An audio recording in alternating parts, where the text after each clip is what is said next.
Hello. What I'm going to try to do is in a few minutes tell you everything you need to know. Now I want you to keep in mind how I can do this. 90% of all professions, whether it's being a doctor, a lawyer, an Indian chief, or a detective, 90% is pure fluff. BS. All you need to know in any profession is just 10%. So I'm going to try to tell you that 10%. Alright. Now, first thing you need to know is how to get a license. Now, what you do is, and I know that you've got on the internet, and here's what you found when you got on the internet: a lot of advertisement for detective courses. Some of them want you to go to college. They want you to get a degree in criminology, whatever. You don't have to have that. As a matter of fact, and you probably run across a lot of detective associations. Well, detective associations is really good. What they do is they upgrade the standards of a private investigator. It's really good for somebody who's already in the business, but it's not worth a darn for somebody who's trying to get into business. It just makes it harder for them. All right, now, here's what you do. Skip all the BS.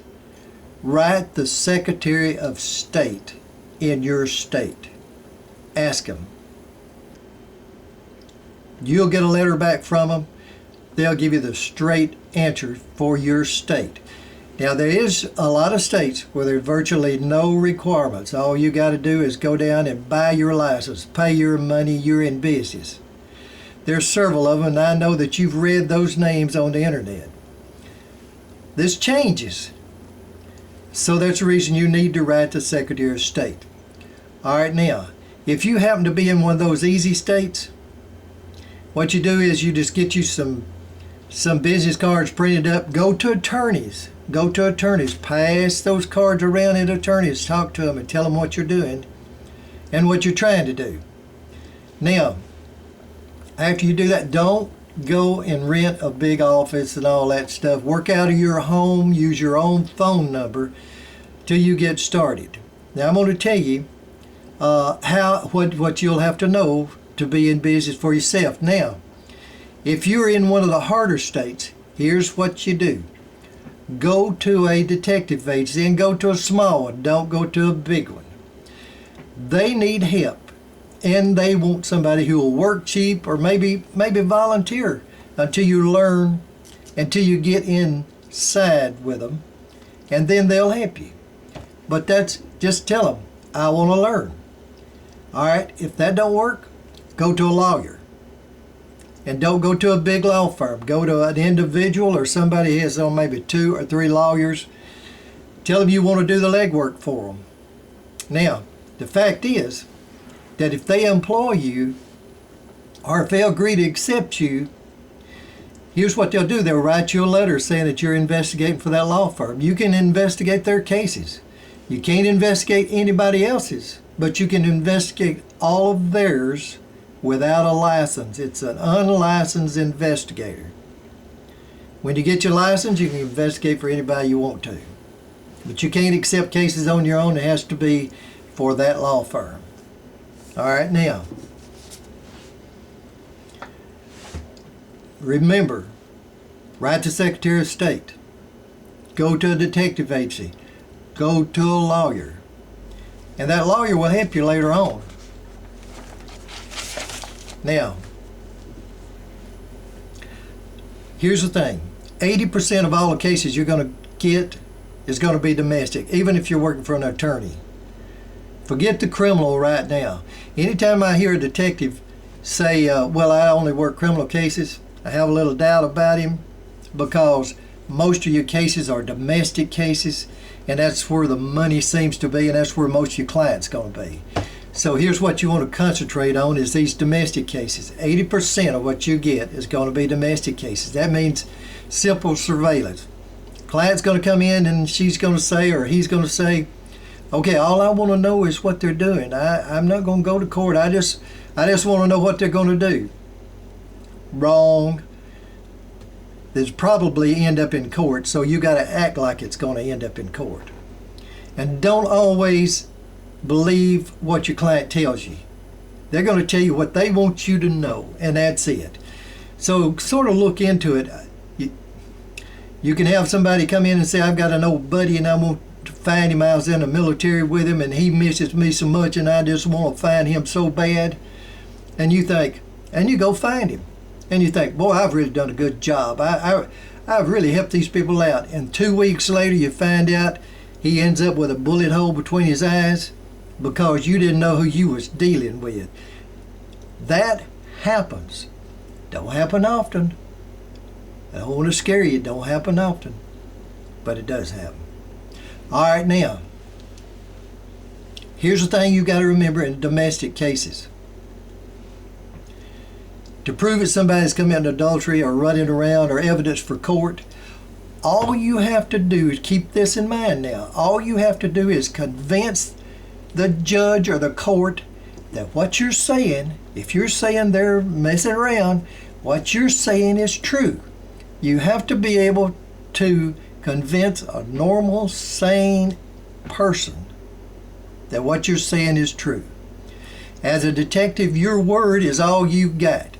Now, you can add to it. You can take pictures, you can write all this stuff down, even the color of their clothes, anything that will add to your testimony. But it really comes down to your testimony. So you must tell the truth. If you don't, you're not going to last long in the detective business. All right. Here's what you got to know, so you need to write this down. 3 things on a domestic case. They have got to be in a place where they can commit the act. Now that may be in the woods somewhere in the middle of the night. It might be in a motel room, preferably. Could be in the back seat of a car somewhere. Or it might be on a boat. Now the reason I say that is I had a case one time where this boy wanted to be a detective. He calls me up. Now I know you're not going to be like him, so get this. Called me up. He convinced me that he really wanted to get a detective business. He really wanted me to show him what I knew. And he sounded like he had good sense. So what I done was I recommended him to a lawyer. And I told him before he got there, I said, now look, this is going to be a simple case. Cases are complicated enough. You don't need to make it worse. Keep everything simple. All right? So I told him, all it is, this lady wants to know if her husband and his secretary is going down on their lunch hour and getting on his boat and spending time there. She wants to know. It's just simple. All you have to do, go down to the lake, get your fishing pole or whatever, and document the time. That means write it down when they show up. Write it down the time that they leave. And that's all you have to do. Come home. That simple. Well, he goes in to talk to the attorney and the attorney's client, and I get a call a day later, and the lawyer says, what in the world have you sent me? He said, this was simple, but said all the boy wanted to do and talk about was getting in scuba gear, swimming out to the boat, and sneaking up and taking pictures through the window. Said it scared my client half to death, and me too. Well, don't be like that. You don't have to do that. All you have to do is show that they're in a place where they commit the act, they're there long enough, and the inclination is there. And most of the time, your client can give you plenty of inclination. All right. Now, the person that the one that you're watching is sleeping with is called the co-respondent. Write that down. Sounds good when you can refer to them as the co-respondent. Okay. All right. The next thing is, and I always keep this in mind, all you're doing is trying to convince the court or a judge. That's it. Just trying to convince him. All right, now, the next thing's a little harder. It's a child custody case. Okay. Now what that means is a man and woman are both fighting over the kids. That happens all the time. These domestic cases, keep in mind, are the most dangerous kind of cases that you can get involved in. The law officers will tell you that. The reason is, a bank robber, all he wants to do is just get away. He just wants to get away from you. A criminal wants to run from you. But when you start getting in somebody's personal affairs, personal business, they get mad. Always keep that in mind. Be safe. And here's what you do to be a good detective. You get in, you get your information, and you leave. Don't let them know that you're even there, that you're gathering information. And the reason is that when you walk up and get on the stand and testify, chances are nobody's going to shoot you on the witness stand. But if they find you chasing them in the middle of the night, they're liable to shoot you. Okay? Now that don't happen very often. I mean, I don't want to scare you. That don't happen very often. But it does happen. And one of the professions that you got to watch more. Now, this is my ideas, okay? So keep in mind, this is my ideas. Don't hold me to this. I don't want some nut out there trying to sue me, okay? So it's just my ideas. You can take it or leave it. All right? If you're following a lawyer for his wife or something, don't worry about him. He knows the law. All he's going to want to do is get away from you. Probably a construction worker, he might get mad, but he knows. He's got enough sense to know just, hey, lose him. That's it. All right? A doctor's liable to shoot you. Now, I'm telling you, that's my experience. Now, they're not all that way. I'm not saying that. There are exceptions to everything, but I'm telling you, if you get a case where you're watching a doctor, watch him. I don't know what there is about it, but they get nutty. All right, now, child custody case. Now, all the court is interested in a child custody case is the welfare and benefit of the child. They don't give a darn about the mother or the daddy. They just want to know where would that child be the best place for it to be and live. That's it. They're worried about the child's benefit. Nobody else. All right, now, had a case where this boy was trying to get custody of his kids, and here's what he said. Okay, he said the mother has custody right now, but said she's leaving it with her mother and daddy. She's leaving the kids with her mother and daddy, with the grandparents. She is never there. Okay, he had a great case. And the reason is because for some unknown reason, grandparents have no legal rights whatsoever. They should, but they don't. So he had a right to have those kids before the grandparents. So all I had to do was go down, take pictures or show them getting on the bus at the grandparents' house, getting off the school bus in the evening at the grandparents' house, spending the night there and so on, that they're living there. Case it should have been easy to win. However, I dug a little bit deeper, went to the school, talked to one of the teachers. Here's what the teacher told me. She says, I know when these kids are with their mother or their daddy. Said they're depressed, their schoolwork goes down, said they're pitiful. But said, I know the very day they go to live with their grandparents or they spend a night with their grandparents or a weekend. Said, I know when that happens, their attitude completely changes. They're happy, healthy kids. Their schoolwork improves. I know. But when I heard that, you do what you want to do. But I took the feller's money back to him. And you don't do this often. But I told him, I said, I have just found out that those kids are better off with the grandparents than they are with you or her, either one. And I said, now, if she starts getting them back and this, that, other, and you want me to, I'll help give evidence for you if it's between you two. But as far as I'm concerned, they're better off with the grandparents. You can't always do that. But I had the luxury that I could, and that's what I did. You have to make your own decisions, and they're always going to tell you got to think out of the box. What they mean by thinking out of the box is nobody knows what the heck to do. You got to figure it out for yourself. No courses, no education, no anything can tell you what to do. You got to do it yourself. That's what thinking out of the box means. They don't like to say that, but that's what it means. All right. I got tired of domestic cases, and I got in a position where I could pick and choose my cases. Now, when you testify against somebody in open court, you're ruining somebody's life. Or you may be helping your client, and he may love you to death, or she, or whatever. But you made an enemy on the other side, so keep that in mind, and that happens. Okay. So what I done was I give up taking regular domestic cases because I got tired of hurting people. And you will. You'll hurt people. You'll ruin people's reputation for life. Think about that. So what I did was I started taking only missing persons cases.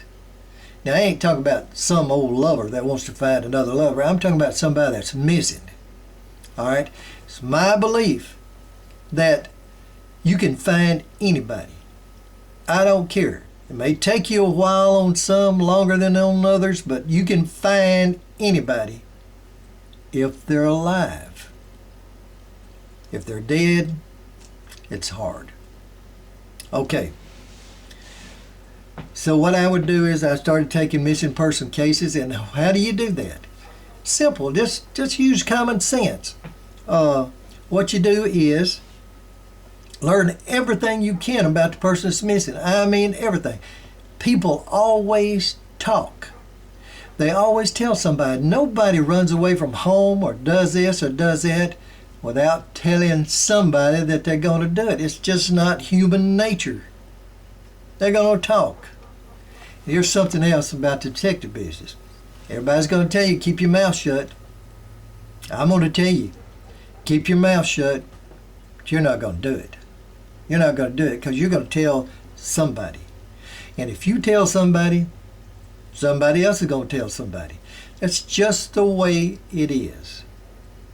So, don't trust anything. Don't trust anything.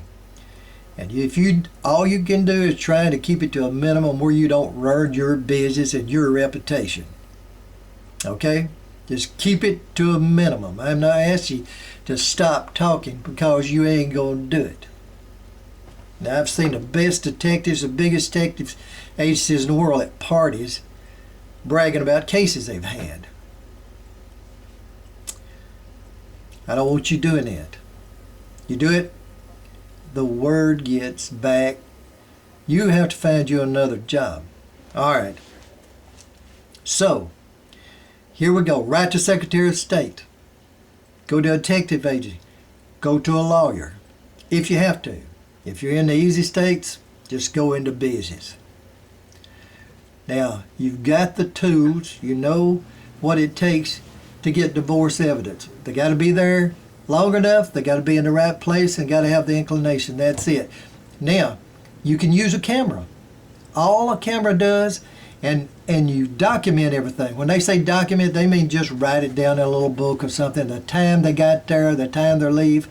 It's always good to describe the color of their clothing, what they was wearing, and take pictures if you can. If you can. But everything depends on your testimony. All these other things is just an aid. It's just to help to convince a normal thinking person that what you're saying is true.